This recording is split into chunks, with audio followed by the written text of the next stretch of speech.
Okay, we hope to start very soon. So please be seated, ladies and gentlemen. I know today half of this place belongs to what we're going to hear about City of Millionaires. The other half, don't worry, since you are here, we say in Malay, Pasang Telinga. So no problem. A very good evening and welcome. Before we begin, can you all please give a big clap, Zeus Coffee Star. Because when you do that, the coffee is better. And we are here for one very special platform. Most of us here are born in Ipoh. What does Ipoh stand for? Who can tell me?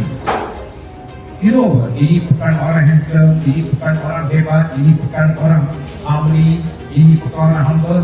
But how about the English version? What does Ipoh stand for? Who can give me the meaning of Ipoh in English? Anyone? Ipoh, place of happiness. So be happy and clap. Thank you very much. Okay, Dee, welcome to all our distinguished VIPs, guests, and also our radio host, Zeus Coffee. Thank you so much for hosting us today.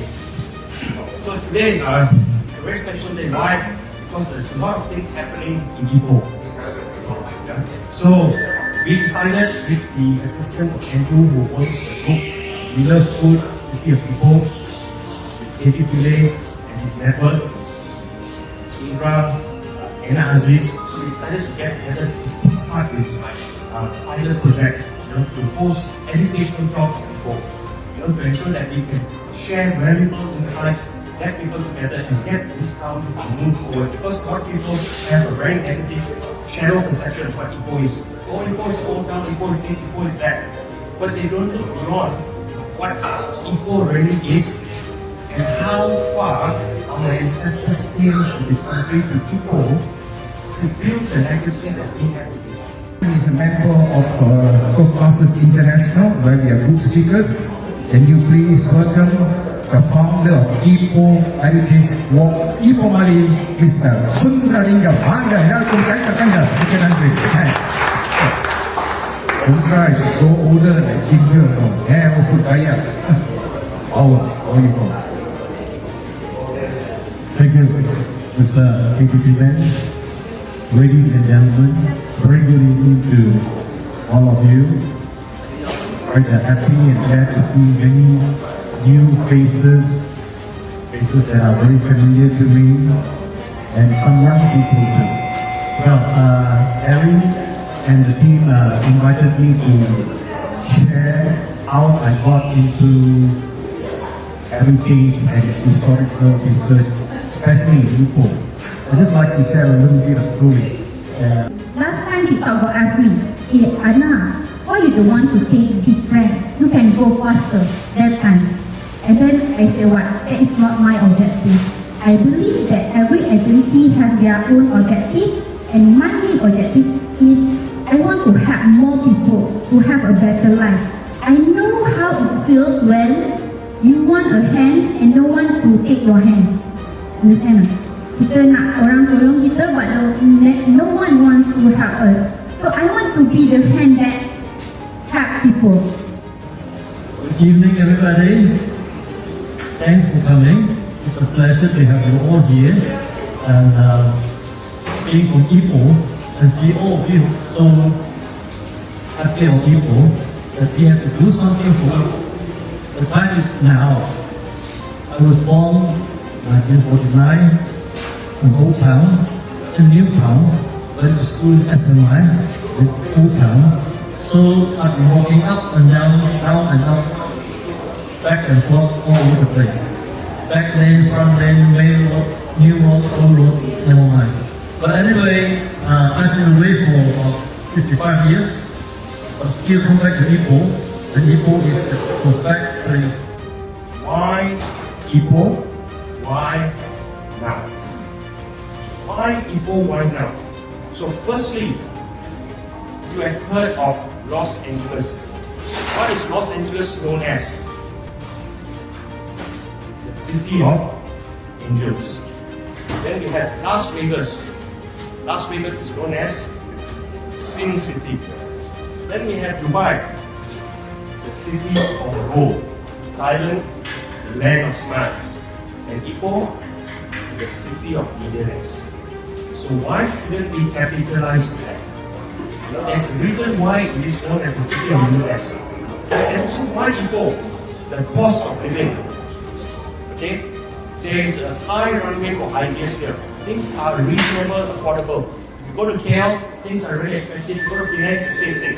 But you can do the same things there over here. But when I came back to Ipoh, Ipoh is my hometown because I was born and bred here. I said I must do something for Ipoh. I'm not going to rely on anyone because I have the capability and the ability to do whatever I want to do. Because I'm in charge of what I'm going to do. And I just thought to myself, but I'm not going to work anymore. In fact, I don't work at all. I know many of you all are doing so many types of work. I'm the only unemployed man here right now. Because I found when you find your passion, you don't work even a day in your life. That's what happened to me. Alright, so previously when I've been working in my previous company, actually I cannot construct any other company lah. So I'm focusing in that company. So I'm working there 5 years, from 5 people until 60 people.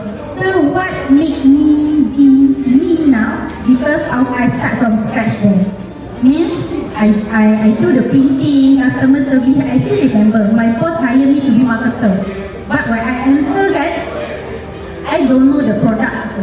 And then what I do was 1 month I don't do marketing, let me do order.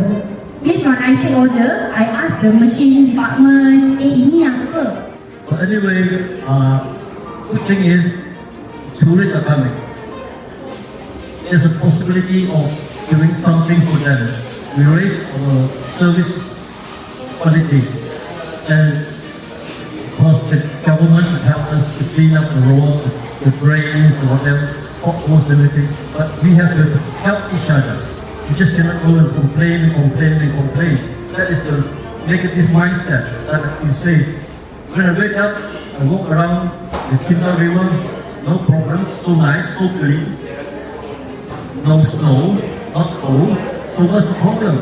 But we don't see the good part. We only see the bad part. I want to just let you know how to become a more confident, composed, and charismatic speaker. You use words that can awe the audience. I've seen some of the TikTok videos. 15 seconds, I stop. WOP, waste of time. Because is not a word, ladies and gentlemen. Is a fear word. Don't ever say you know because I don't know. I've seen politicians, ladies and gentlemen, Malaysia would become a bigger country, don't semuanya. And then everything, but I like to know Mahadi. Whenever you get stuck on his scared word, apa nama?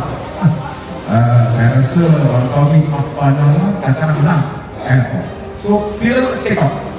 When you do a video, you go straight to the point. Sri Sundralingam, thank you for coming by today.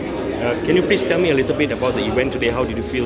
Well, I feel very encouraged that there are so many passionate people who want to bring back tourism, who want to bring back business, who want to activate Ipoh as a much more dynamic place as it once was. And I hope that in future we will see more like-minded people gathering, and this is a very good start. I congratulate you and your group, and I hope that more will come forward to join in this effort. Wonderful. Thank you very much as well for your presence and the support. Thank you. Hope to see you again in more events. Sure, thank you. Dato' Gan, can you tell me a little bit about the event today? How do you feel about it? I think it's a wonderful event that you have today, but I'm also interested in the heritage trail. If you could name the shops that they've actually focused on, then it would be good to have a guide that will actually bring the tourists round Ipoh Town. I remember those days when I was in Singapore on the inaugural flight from Ipoh to Singapore, and I was actually questioning the Singapore authorities and how well they develop those shop lots in Singapore and how they could actually bring that idea to Ipoh. But apparently the shops in Singapore are very expensive. They will cost 5 to 10 million. But during the time in Ipoh, that was still under rental control. So they were not able to do anything about the shops. I would love to know more about the historical part of Ipoh, whereby I think Sundralingam over there has got some history of what Ipoh is all about. So I think we can work on that. Okay. Thank you, Dato', very much for your feedback and input. Hi, Sifun. Thanks for coming. Can you tell us a little bit about the event and what you like to see in Ipoh? Well, it was very enjoyable. Found all the speakers very passionate about their particular area of interest. And I think that if more people got together, especially if we can rope in some of the authorities and help the people. I can see there's a lot of startups happening in Ipoh, but some of them can't survive and they pack up very quickly because either lack of staff or lack of help actually.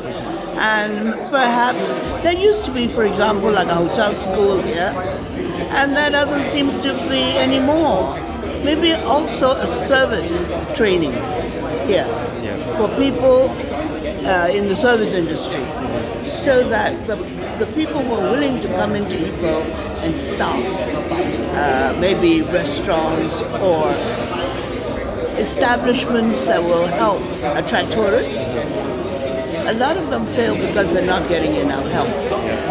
No service. Yeah, I also understand that you are organizing a talk in the next few weeks. Could you maybe share it with our viewers as well, so that they can also attend your talk? Well, it's not organized by me, but I've been asked to be one of the speakers at this talk. It's all about people who retire, helping the retirees lead their lives with more passion. How to find your passion after retirement. Basically, that's what it is. Helping retirees lead more active lives in contributing to the whole welfare of Ipoh, instead of just staying home and watching TV or whatever else they do. So it's all about finding your own passion after retirement, and that life actually can begin when you retire and is not dependent on the work you do. So it's to help people explore their passions. That's what the talk is about for this starting talk. But we don't know what other topics will be. Yes, it's a good start. Yes, hopefully absolutely. we can all collaborate together and build something. That's right, because Ipoh is known for a place where there are much larger proportion of retirees and people who have left the workplace. So it's finding some meaningful activities for them.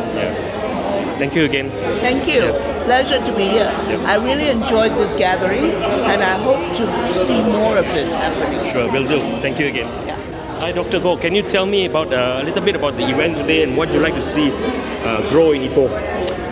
Well, I think it's a good initiative. Obviously, I think we need to bring more ideas, but I think we need more than just social media. We also need to bring back manufacturing, bring back more development in other fields as well. So there are a lot of potential. The young people, they like to work together, not just on white collar jobs, but you can also go into a bit of higher technology stuff, such as high-end robotics, drones, like what we are doing now. I mean, we're trying to encourage this kind of industry to come back to come to Ipoh, so that we are not like a sleepy town, sleepy city. Thank you very much for your input.